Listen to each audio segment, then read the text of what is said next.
Hoy, en este periplo que llevamos en Casa Oración desde el mes de junio acerca de la intimidad con Dios, quizás algunos de ustedes ya dirán que de nuevo me van a hablar de intimidad con Dios. Bueno, hoy una persona acaba de hacer y que hoy vamos a hablar acerca de cómo la intimidad con Dios me lleva a vivir una vida abundante.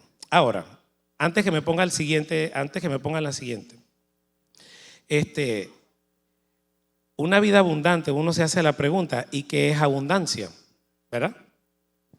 Dicen la historia, dicen los historiadores que el nombre Panamá significa, los que son panameños acá, abundancia de peces y otro, abundancia de mariposas. Hoy en día, podría yo agregarle y abundancia de corrupción, por ejemplo, ¿verdad?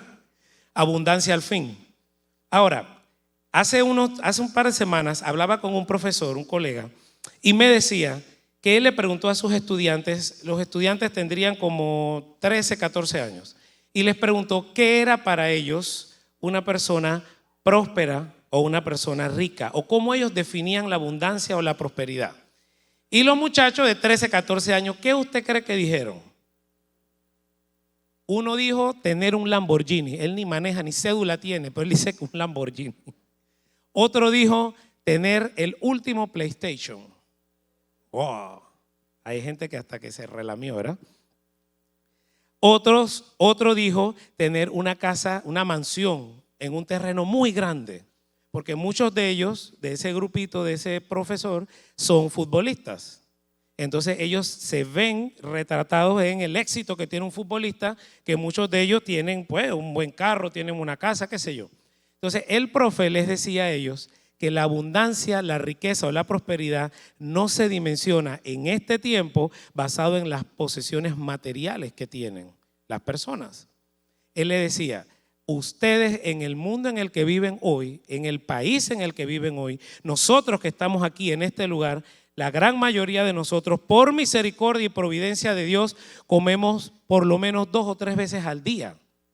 Y este profe le decía a sus estudiantes que eso en un lugar como el nuestro, en un país que no es Panamá, es un lujo. Hay lugares donde la gente no sabe si va a comer o no en ese día. Ojo, y eso puede pasar aún aquí en Panamá. Yo estoy hablando específicamente pues a una sociedad que goza de ese privilegio todavía más allá. Entonces, cuando uno habla o escucha el término abundancia, lo primero que uno piensa es en una mesa llena de comida, ¿no es cierto? Uno piensa quizás en eso mismo que decían los pelados, en bienes materiales, en riqueza, pero la abundancia no solamente se puede definir con eso. La abundancia no solamente significa que yo tengo mucho de cosas buenas y ricas que me voy a comer o que me voy a colocar o me voy a vestir en las que voy a manejar. También hay abundancia de basura. Pregúntele al alcalde que está recogiendo basura como loco. Ese término, Mayer, ese término de que pataconcito, eso es un panameñismo que nosotros tenemos que documentar, ¿verdad? Y registrar, porque yo he escuchado extranjeros que me dicen, ¿qué es eso de pataconcito? Encima patacón, el patacón es una comida típica. Entonces, ¿cómo asociar una comida típica con la basura? Como que hay que dar una charla para explicar qué es un pataconcito. Entonces, pero en Cerro Patacón hay abundancia de basura, ¿sí o no? Abundancia al fin. Ahora, la abundancia logra verse más, logra notarse más cuando hay contrastes, ¿ok? Cuando hay una abundancia de bienes materiales, ¿qué sería lo opuesto? Escasez, limitación. Cuando hay abundancia de hambre, lo contrario sería abundancia de estar saciado.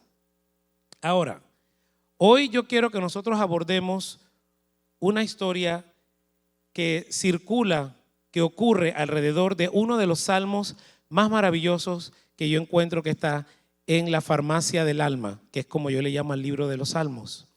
Usted está atravesando alguna circunstancia difícil o ha experimentado un gran gozo o se siente contento porque ha recibido una buena noticia. En los salmos encontrará una cremita o una medicina para su dolor o para disfrutar su alegría. Y hay un salmo particularmente que es uno de mis favoritos y está en el top 3 de mis salmos. Mis hijos siempre me hacen bullying porque cuando hablamos de los salmos yo menciono uno o menciono otro y le digo, ese es mi favorito, y después menciono otro y digo, ese también es mi favorito. Y hablaba en estos días con alguien y empecé a decirle, a mí me encanta el Salmo 34, esta persona, ¿y qué me dices del 42? Y otra persona ahí dice que, ¿y el 27? Y otro dice, y el 139. Y no es que estoy siendo pedante en que yo me sé todos los salmos, porque no me sé todos los salmos, pero créame que hay algunos salmos que marcan la vida de uno de una manera especial, que uno los lee y uno dice, wow, ¿qué estaría pasando en el momento que David escribió? Bendeciré a Jehová en todo tiempo, su alabanza estará de continuo en mi boca. En Jehová se gloriará mi alma, lo oirán los mansos y se alegrarán. Engrandeced a Jehová conmigo y exaltemos aún a su nombre. Busqué a Jehová y él me oyó y de todos mis temores me libró. ¿Sabe dónde estaba David cuando escribió ese salmo? Estaba en la cueva de Adulán. Por eso este mensaje se titula De la cueva a la abundancia. Cuando yo estoy en un lugar como una cueva, tipifíquela como usted así lo desee, no es literal. ¿Qué puede ser una cueva para mí? El trabajo en el que me encuentro, un problema que se está dando en mi casa que no he logrado que se resuelva, alguna experiencia negativa que en este momento estoy enfrentando porque ni siquiera yo me la busqué, simple y sencillamente me tocó enfrentarla. Hay un hermano muy cercano a nosotros que amamos con todo nuestro corazón, un gran servidor de esta casa, que ha estado experimentando una situación muy difícil con su papá. Y él me decía que dentro de todo el proceso que se está llevando a cabo, ya la familia entendió que llegó el momento que su papá partiera con el Señor. Sin embargo, suena duro decirlo y no es que da risa, pero uno podría hasta pensar, oye, pero esto ¿cómo puede ser? Ya han hecho todo lo que el protocolo médico determina que se deba hacer en ese caso. Los familiares firmaron un documento que dice que no lo resuciten cuando el Señor, ¿verdad?, entre en el proceso que tiene que entrar para que su cuerpo deje de existir, pero el Señor no se muere. Y yo escuchaba a este hermano decirme eso, y eso tiene que ser doloroso. No porque tú desees que alguien se muera, simplemente porque el trago amargo se hace como largo. Uno pensaría, pero ¿por qué esto no sucede ya? Desconecten, quiten y ya. Y nos tocará, ¿verdad?, el momento del duelo y todo eso, pero no pasa.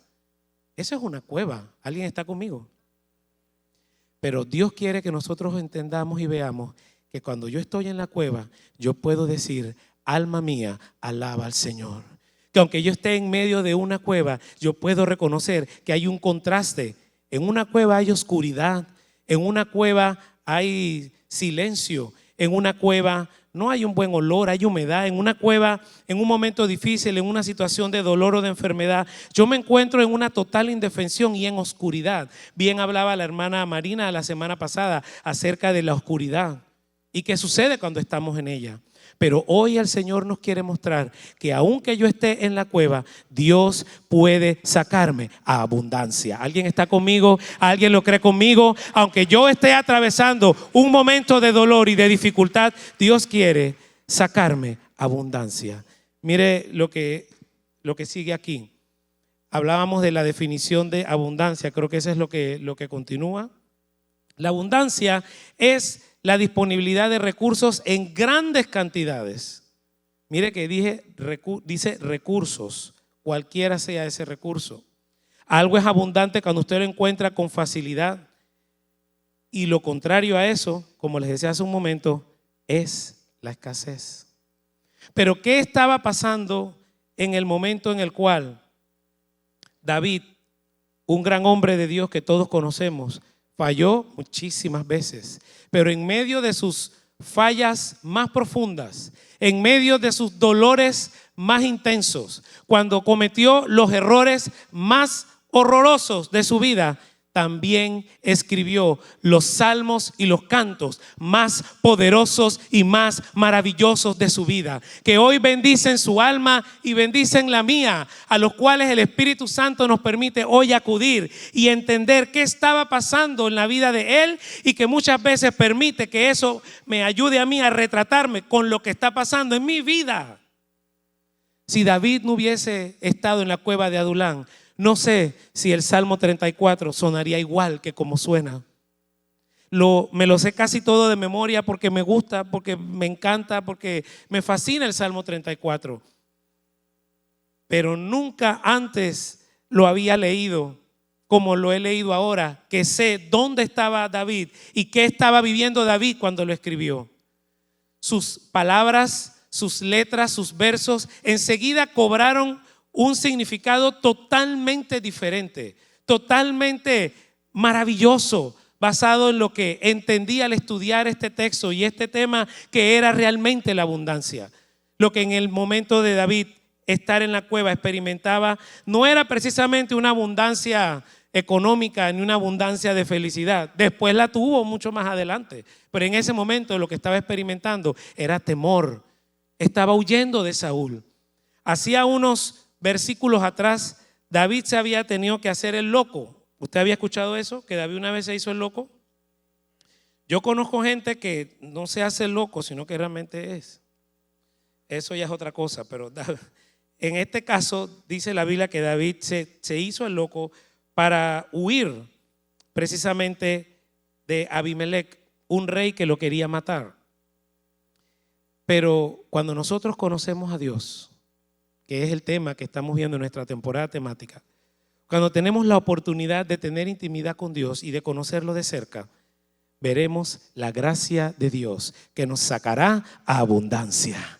Veremos las cosas que no habíamos visto antes que teníamos. Entenderemos muchas de las cosas que hasta ahora no habíamos entendido, porque vamos a experimentar un contraste. Estábamos en la escasez y recibiremos la abundancia. Estábamos en la enfermedad y recibiremos salud. Vimos la muerte frente a frente y hoy estamos en casa como nuestro pastor Carlos Zambrano. Hasta donde esté en su casa, le mando un abrazo y un saludo. ¿Sabe? Dele un aplauso al Señor por eso, hermano. El pastor Carlos ya está en su casa recuperándose. Ayer en la tarde conversé con la hermana Janet, con su esposa, me dijo que está un poco cansado y todo lo demás, pero que está bien, está en su casa. ¿Sabe cuántas veces nosotros leímos el Salmo 34 con él? Porque a Carlos también le gusta mucho ese salmo. Y cuando yo lo leía y pensaba en la experiencia que tuvo él, dije: Señor, realmente tú has sacado al pastor de una situación de salud delicada. Prácticamente vio la muerte frente a sus ojos, a una experiencia de abundancia. ¿Alguien necesita hoy una experiencia de abundancia, pueblo del Señor? Pues mire lo que dice la palabra que le pasó a David cuando se volvió loco. Estoy leyendo en primer libro de Samuel, capítulo 21, verso 10. Dice la escritura que David entonces escapó de Saúl. Leo en Nueva Traducción Viviente, en el nombre del Padre, del Hijo y del Espíritu Santo, y fue donde el rey Aquís de Gat, que también le llamaban Abimelec. Pero los oficiales de Aquís no le agradaba que David estuviera allí. Y ellos dijeron: ¿no es este David el rey de la tierra? Preguntaron. ¿No es este quien el pueblo honra con danzas y canta? Saúl mató a sus miles y David a sus 10,000. Todavía David no era rey y ya se hablaba de la fama de David. Y el 12 continúa: David oyó estos comentarios y tuvo mucho miedo de lo que el rey pudiera hacer con él. Así que se hizo pasar por loco, arañando las puertas, dejando que la saliva se escurriera por su barba. Finalmente el rey le dijo a sus hombres: tienen que traerme a un loco, si ya tenemos aquí suficientes de ellos aquí. ¿Por qué habría yo de permitir que alguien como él sea el huésped en mi casa? Y entonces David salió de allí, o mejor dicho, lo dejaron ir. Estoy ya en el 22, el verso 1, y escapó a la cueva de Adulán. Y al poco tiempo sus hermanos y demás parientes se unieron allí. O sea que David estaba con su familia. Aló. A veces la familia también nos acompaña en la cueva de Adulán. A veces las situaciones difíciles que estamos atravesando también las atravesamos con o por nuestra familia. Pero eso no impide que Dios te saque abundancia. ¿Sabe por qué? Porque cuando te sacará abundancia no solo lo hará contigo, sino también lo hará con toda tu familia. ¿Alguien dice amén conmigo? Y sigue diciendo el texto, estoy en el 22:2. Luego comenzaron a llegar otros. Parece que había un letrero ahí que decía, venga todo el que está mal de la cabeza también. Quizás alguien dijo que, oye, ahí hay un tipo que está loco por ahí que se metió en esa cueva. ¿Ve? Esa es mi hipótesis, eso no está en la Biblia. Pero ¿cómo llegó la gente? ¿Cómo sabías? Ahí no había Instagram para estar posteando historias que aquí en mi cueva de Adulán, eso no había ahí. ¿Cómo llegó la gente ahí? Me hago la pregunta. Quizás se corrió la voz, digo yo, permítame imaginarme. Dijeron, oye, hay un tipo que está medio, y que ¿dónde está? Está por allá, ¿ves? Y que déjame preguntarle a ver si él me entiende en la locura que tengo yo, porque mire el público que llegó a ese lugar. Hombres que tenían problemas o que estaban endeudados o que simplemente estaban descontentos. En otra versión dice afectados o perturbados en su espíritu. Afligidos, gracias, en su espíritu. Y David llegó a ser el capitán de unos 400 de esos hombres. Había gente que estaba mal ahí, hermano. No eran pocos. Había gente. Aquí más o menos pueden haber como unas 400, 500 personas. Así como al ojo. No sé si los hermanos de los ujieres que ellos siempre cuentan, casi siempre el primer culto andamos por 500 personas, a veces 600. Ponga que hayan aquí 500. O sea, más o menos nosotros somos la población de lo que va de Adulán. No me conviene esa ilustración porque como yo dije que no está muy bien de la cabeza, entonces voy a parecer loco que los dirige, ¿verdad? Pero esas personas estaban allí. Entonces David tenía un público, ¿verdad? Muy interesante. Personas perturbadas, personas afligidas, personas endeudadas, personas que lo que necesitaban era soluciones a sus problemas. Pero David no aprovechó ese momento para venderles algo que solucionara sus problemas. Ni le dijo, oye, vamos a hacer un emprendimiento aquí, muchachos, nosotros los que estamos afligidos, y vamos a ver cómo recogemos una platita y ayudamos a los endeudados. Y ustedes los endeudados, entonces, como los vamos a ayudar con la platita, ya resolviendo su deuda, entonces nos ayudan a los afligidos a, no sé, a conseguir una hierba para tomarnos un té para que se nos vaya la aflicción. O sea, no sé. David aprovechó ese momento para predicar un mensaje de esperanza a esas personas, que es lo que el Señor puso en mi corazón para traer hoy a la iglesia. Un mensaje que te diga, engrandece al Señor en todo tiempo. Un mensaje que te diga, Él escucha tu oración. Un mensaje que te diga, clama a Él, porque Él escucha tu clamor. Un mensaje que te diga lo que Dios hace cuando tú estás en medio de aflicción. ¿Sabes lo que Él hace? Él escucha tu ruego. Él escucha tu dolor, conoce tu condición. Bien dijo David en el 103, y se acuerda que somos polvo. Ve que todos los salmos son bonitos.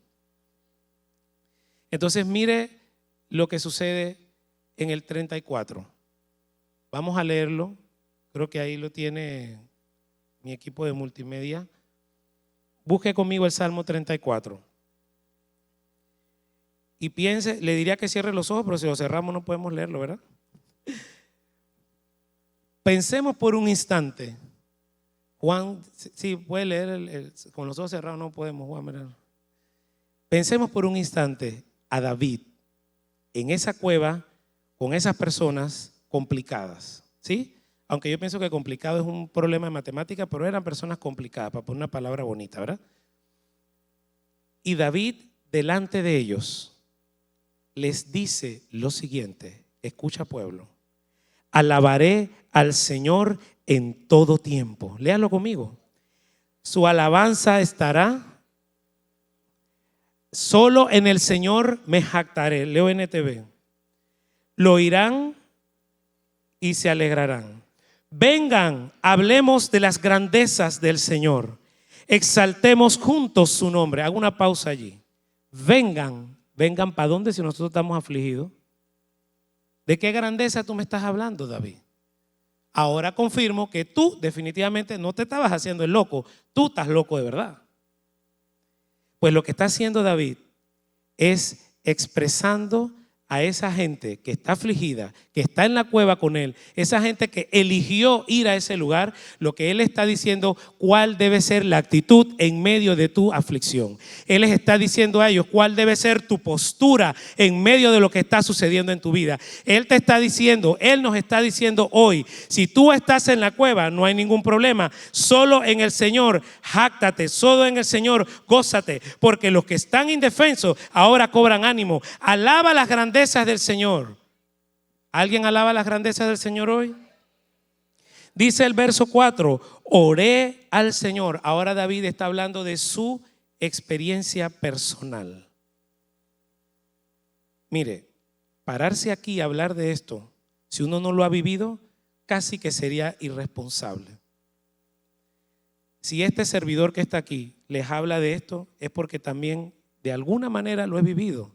Mi aflicción no es la suya, mi cueva no es la suya y no hay competencia de cuevas. Di que la mía es más oscura, usted viera, la mía, no hermano, no es necesario. Déjeme con la mía, que tengo bastante suficiente. Pero David está hablando de su experiencia. David está diciendo, yo les estoy hablando que vayan a alguien que cuando yo le oré, estoy en el verso 4, él me respondió y me libró de todos mis temores. ¿Alguien ha sido libre de temores por el Señor hoy? Alguien puede decir, yo oré al Señor y Él me respondió y me libró de todos mis temores. Lo que David está diciendo es, esto no es algo que yo les estoy diciendo porque me parece. Yo se los estoy diciendo porque yo lo viví, porque yo lo experimenté. Lo que Dios quiere, hermano amado mío, es que la iglesia comprenda que cuando tiene intimidad con Dios, experimenta a Dios de una forma diferente. Cuando la iglesia ora, se da cuenta que Él responde. Cuando la iglesia clama, se da cuenta que Dios a veces responde con lo que nosotros le pedimos. Aunque no responda lo que pedimos, Él siempre responde. Den un aplauso al Señor si usted lo cree. Y lo que está haciendo David es decirle a esos 400 habitantes de la cueva, como yo les digo hoy a ustedes, habitantes, ocupantes de esta reunión en esta mañana, los que buscan la ayuda del Señor estarán radiantes de alegría y ninguna vergüenza les oscurecerá el rostro. Lo que David está tratando de hacer es decirle a ellos, si ustedes levantan su rostro aunque estén aquí, el Señor hará que sus rostros brillen. Si ustedes lo buscan a Él, si ustedes le claman a Él, verán su vergüenza salir huyendo de ese lugar. Lo que David está diciendo en el Salmo 34, mientras está dirigiendo a 400 personas afligidas, estando él mismo afligido, es: en mi desesperación, verso 6, oré y el Señor me escuchó. Lo que David le está diciendo a estas personas, lo que yo les estoy diciendo hoy de parte de Dios: estás afligido, ora. Estás en prueba, clama. Estás en enfermedad, alaba al Señor. Lo que David le está diciendo a ellos: en mi desesperación. ¿Por qué? Porque una cosa es orar por los alimentos y otra cosa es orar porque tu papá se está muriendo en el hospital, como me pasó a mí en el 2015. Yo a veces no sabía ni qué orar, no me salían las palabras. Una cosa es orar: Señor, llévanos con bien al trabajo, amén. Y otra cosa es que tú sientas que de esa oración depende que esa persona que está a tu lado al día siguiente siga allí todavía. Lo que David está diciendo es: cuando tú estés desesperado, iglesia, lo que el Salmo me está diciendo es: cuando yo sienta que todo se acabó y no hay absolutamente nada ni nadie que pueda rescatarme del hoyo, de la cueva en el que estoy, oré al Señor y Él me escuchó y me rescató de todas mis dificultades. Y luego David construye esta frase que hemos escuchado y repetido tanto: pues el ángel del Señor es un guardián, rodea y defiende a los que le temen. El que nos aprendimos todos en la Reina Valera 60, porque el ángel de Jehová acampa alrededor de los que le temen y los defiende de lo malo. Mire lo que dice el verso 8: prueben y vean que el Señor es bueno. qué alegría para los que se refugian en Él. ¿Qué está diciendo David? Tú necesitas alguna prueba de que Dios realmente te puede sacar de aquí. Te invito a que lo pruebes. Te invito a que le creas. Te invito a que tengas fe en lo que dice su palabra. Te invito a que pongas tu carga sobre Él. Te invito a que deposites tu confianza en Él. Te invito a que coloques tu enfermedad delante de Él. Te invito a que pruebes si tiene poder o no. Ahora le reitero, Dios no siempre hace lo que nosotros le pedimos, porque Él es Dios y su soberanía está por encima aún de nuestras oraciones. Pero algo que yo sí le puedo asegurar es que Dios siempre escucha tu oración. Y lo que sea que suceda, aunque no sea lo que le pedimos, siempre será para nuestro bienestar. ¿Alguien dice amén conmigo? Déselo aplauso si usted lo cree, hermano. Y David no solamente está invitando a estos hombres, a estas personas, a que crean en Dios por la experiencia y la vivencia que él ha tenido. Porque si él está parado allí, como estoy yo parado aquí hablándole a ustedes, es porque yo tengo también historias y experiencias que les puedo decir, en las cuales Dios también ha escuchado mi oración y ha hecho lo que nosotros le hemos pedido. Pero también tengo muchas otras donde no lo ha hecho. Por eso se lo estoy diciendo con toda la honestidad y la franqueza. Pero ¿qué hace David? No solamente le presenta a este Dios que puede ayudarlos a ellos en su aflicción, sino que les muestra la importancia de temerle a Él, de hacerse su pueblo. Les enseña la importancia de creer en quién es Dios. Y mire lo que dice el verso 9. Teman al Señor, ustedes los de su pueblo santo. Pueblos santos, ellos andaban mal de la cabeza. Casi que era una expresión profética. Casi que el Espíritu Santo estaba inspirando al rey a escribir estas palabras para que tú y yo hoy en el 2024 escucháramos. Nosotros somos su pueblo santo. ¿Alguien es pueblo santo del Señor hoy? Y dice el rey David, dice, pues los que temen tendrán todo lo que necesitan. Y uno de mis versos favoritos de este salmo es el 10, que dice, léalo conmigo por favor. Hasta los leones jóvenes y fuertes a veces pasan hambre, pero a los que confían en el Señor no les hará falta de ningún bien. No les hará falta de ningún bien. A los que confían en el Señor. ¿Alguien recibe esta palabra hoy? Hasta los leones más fuertes a veces pasan hambre, a veces pasan tribulación, a veces están en la cueva como estaban ellos. Lo que David les está diciendo es, la aflicción no es elegible, la aflicción no es para algunos, la aflicción no es para los que viven en un pueblo en África, la aflicción no es limitante solamente para los que vivimos en América Latina, como algunas personas piensan. La aflicción es y puede sucederle a todos, pero aun cuando llegue la aflicción, aun cuando llegue el hambre y tú seas muy fuerte y pienses cómo es posible que esto me pasa a mí, a los que confían en el Señor, dice David, no les hará falta ningún bien. No les hará falta el consuelo, no les hará falta la comida, y aun si no hubiese comida, la gracia del Señor lo va a sustentar, porque a veces no ha habido comida, pero el Señor nos ha sostenido. ¿Alguien dice amén conmigo? Mire lo que dice el 11. Vengan, hijos míos, dice el rey David a todos esos locos que estaban ahí, y escúchenme, y les enseñaré a temer al Señor. ¿Quieres vivir una vida larga y próspera? Eso era ya como el llamado del mensaje, ¿verdad? Parecía como el llamado del mensaje. Entonces, y aquí viene una exhortación: refrena tu lengua de hablar el mal y tus labios de decir mentiras. Eso me da a entender que quizás alguno de esos afligidos ahí, quizás estaba allí porque había soltado la lengua más de la cuenta. Quizás alguno de esos afligidos estaba allí porque se buscó un problema por decir mentiras. Y uno dirá, bueno hermano, pero estamos aquí en la casa del Señor. Pero déjeme decirle algo, que yo me quedé con las palabras del doctor Pagán hace un par de semanas, que dijo que él creció en la iglesia y que todos sus pecados los cometió en la iglesia. No sé si alguien recuerda que él dijo eso. Y yo me sentí identificado, no sé si Juan también, porque crecimos en la iglesia. Entonces todos mis pecados los cometí en la iglesia. En ningún momento significa que como crecí en la iglesia no cometí pecado. ¿Eso qué quiere decir? Que hay una exhortación aquí también para nosotros. Eso me habla de un Dios que es un Dios de equilibrio, un Dios de contraste, pero un Dios de equilibrio. Yo confío en el Señor. Yo creo que en medio de mi aflicción Él me va a sacar victorioso, pero tengo que saber qué decir, cómo decir y no caer en mentiras. Cada uno de nosotros sabrá, como David quizás sabría algo de estos que estaban allí, por qué soltó, digamos, esa exhortación dentro de la enseñanza. Apártate del mal, dice el verso 14, y haz el bien.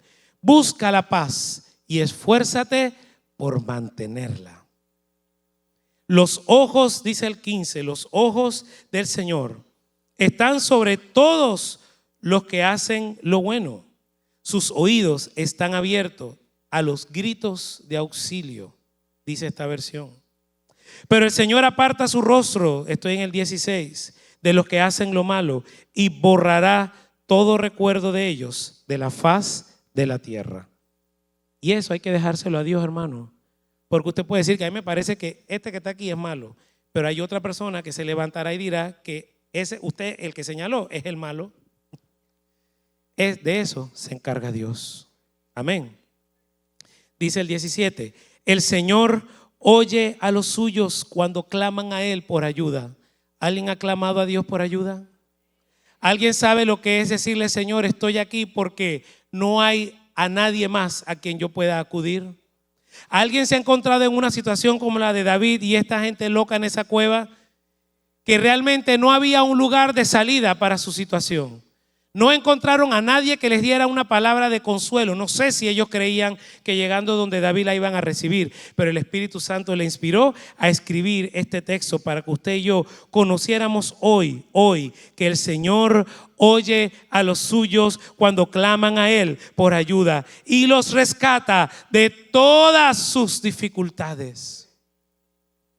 Lo que David nos está enseñando hoy, iglesia, lo que este salmo nos recuerda es que no hay dificultad que nosotros estemos enfrentando, que Dios no la conozca y de la cual Él no nos pueda sacar a abundancia. No existe enfermedad que Él no pueda sanar. No existe circunstancia que yo esté enfrentando, que tú estés enfrentando, que Él no la conozca ya y para la cual no haya destinado un propósito que no solo te sacará delante de esa circunstancia, sino que te traerá crecimiento y un entendimiento más profundo de quién es Él. Y eso no es otra cosa que tener intimidad con Dios.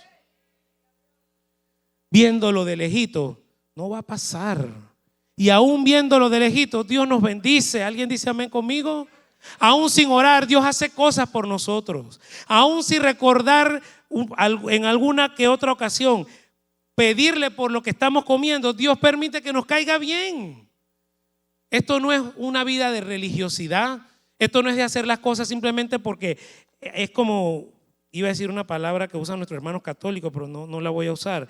Es como hacer las cosas por un hábito y una costumbre y ya. No solamente es eso, es entender que hay momentos en los cuales yo estoy atravesando por una situación tan difícil que sinceramente no tengo ni ganas de orar. Hay dos que me acompañaron en nuestra naturaleza real. El resto los felicito, hermanos, porque a usted no le pasa, pues. Y toda esa risa nerviosa es porque yo sé que sí le pasa. Aunque usted no lo reconozca, no se preocupe. Ahora habrá momentos de arrepentimiento. Hay momentos que uno está como está, punto. Y uno simplemente dije, ya me harté, ya no doy más, no puedo más. Pero aún en ese momento, el Señor extiende sus brazos de amor. Aún en el momento en el que estábamos más lejos de Él, Él se ocupó de colocarse más cerca de nosotros. Porque le valemos más cerca que lejos. Porque somos tan importantes para Él que envió a su Hijo, que se despojó de todo lo que había en el cielo a su favor, simple y sencillamente para tenernos cerca. Por eso, tener intimidad con Dios no es siempre estar orando y encerrado en el cuarto con la luz apagada y de rodillas. Si usted lo puede hacer todos los días, amén. Y si lo puede hacer 3 veces a la semana también, o todas las veces que lo haga, está muy bien y es bueno. No estoy diciendo que no. Pero hay momentos que tener intimidad con Dios para alguien puede ser simple y sencillamente hablarle al corazón y con sinceridad y decirle: Señor, yo ahora mismo te necesito un abrazo, estoy afligido como estaban esta gente en este lugar. Pero el salmista nos recuerda que Él escucha a los suyos cuando claman. Por lo tanto, cuando tú tienes intimidad con Dios y le clamas, iglesia, te aseguro que Él te escucha. Sigo en el 18. El Señor está cerca de los que tienen quebrantado el corazón. La pandemia, mi querido hermano, nos apachurró el corazón a muchos. Perdimos personas muy valiosas que amamos. Digo amamos porque aunque ya no están, para mí todavía están en la memoria. Como dice la película de Coco, una persona realmente muere cuando nos olvidamos de esa persona. Eso no está en la Biblia, eso está en la película, por si acaso. Pero nuestro corazón fue quebrantado, fue apachurrado por personas que el Señor simplemente eligió tenerlos allá y no entre nosotros. Pero el salmista nos dice que Él está cerca de esas personas. No dice necesariamente que le devuelve lo que perdieron para que ya no estén quebrantados. Lo que el salmista me dice que cuando tu corazón está quebrantado, Él se coloca a tu lado y te hace saber que no estás solo. Y a veces ese estar a tu lado no es Dios físicamente, es un hermano. Es alguien que se para al lado tuyo y te abraza y te hace saber que no estás solo. Él se acerca a los que tienen quebrantado el corazón. Y si hay alguien hoy que tiene quebrantado el corazón, si hay alguien hoy que está en una cueva y que está atravesando una situación difícil, yo quiero decirle que Dios está cerca de ti. Y quizás la aflicción dure un tiempo, pero dice el salmista, pero el Señor llega al rescate en cada ocasión. Pues el Señor, dice en el 20, protege los huesos de los justos, ni uno solo será quebrado. Sin duda la calamidad destruirá a los perversos, dice el 21, y los que odian a los justos serán castigados, pero el Señor redimirá a los que le sirven. Ninguno que se refugie en Él será condenado. ¿Puede ponerse de pie, iglesia, en esta mañana? El Salmo 34 me enseña 6 cosas rápidamente, si me las coloca en multimedia. Cuando yo estoy en la cueva, alabo al Señor, clamo a Dios y le oro. ¿Alguien dice amén conmigo? El Salmo lo explicó por sí mismo, no tengo que ampliar a eso. Pero cuando yo estoy en la cueva, ¿qué hace Dios? Dios escucha nuestra oración, rescata a su pueblo y redime a sus siervos.